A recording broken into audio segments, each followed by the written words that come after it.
Recently, I was watching a Conquest match on Wheatfields where the CSA was able to capture all 3 points within a matter of minutes and start a counterattack phase which killed the Union's chances of winning the game, and they never came back.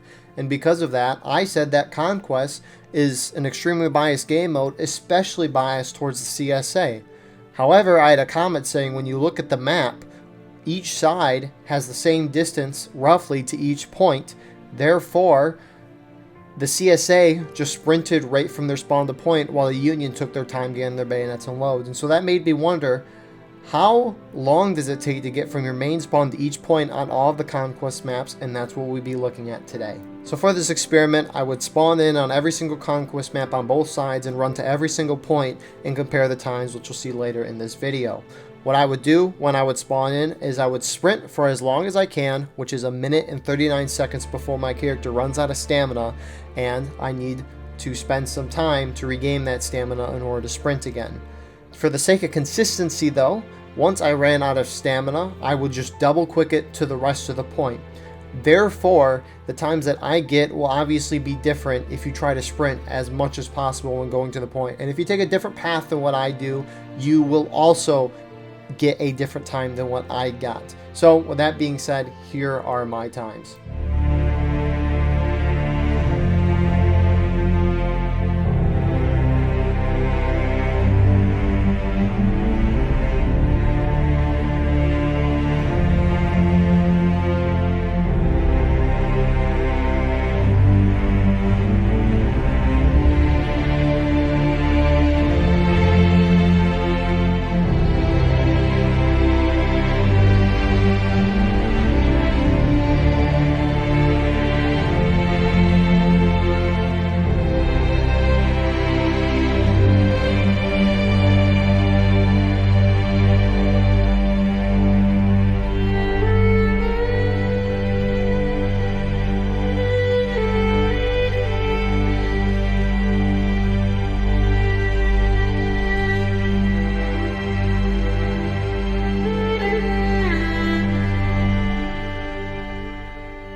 And that's the individual data for each of the Conquest maps in this game mode, and you can make conclusions based on the data presented in this video and how you want to play those maps.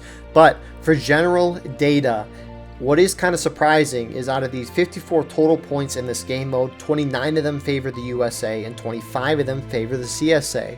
And when you look at each individual map, 8 of the maps are biased towards CSA, which means that map has 2 or more points favored towards CSA. And then 10 of the maps are favored towards Union, meaning Union have a quicker route to 2 out of the 3 points. Now, the third and final stat I want to say from this is that if you consider a point with a 10-second or less differential to be neutral, then 6 of the maps are neutral, 6 of them favor CSA, and 6 of them favor the USA. And when you look at this initially, your thought is, oh, well, this game mode's union bias. And I still think that is a wrong opinion for 3 reasons. One, this is just one aspect of the Conquest game mode. There is a lot of other things that apply into this factor, which leads me to my second reason, which is buck and ball. Confederate regiments in this game get the Springfield 42, which has buck and ball, basically shooting a shotgun versus your normal one-shot rifle. They get that way more often than the Union does. And the 2 regiments that your team gets in Conquest or the Contention game mode are randomized. And if CSA is buck and ball more often, that means they're going to get regiments with buck and ball more often compared to the Union. So there's buck and ball. And then lastly, when you look at the points as a whole, you will see that when a point is Union bias, it is not really Union bias. It's not a crazy time differential compared to CSA bias points, which are generally really, really biased towards the CSA side. And with that all being said, I hope you enjoyed the data found in this video. I think it was interesting.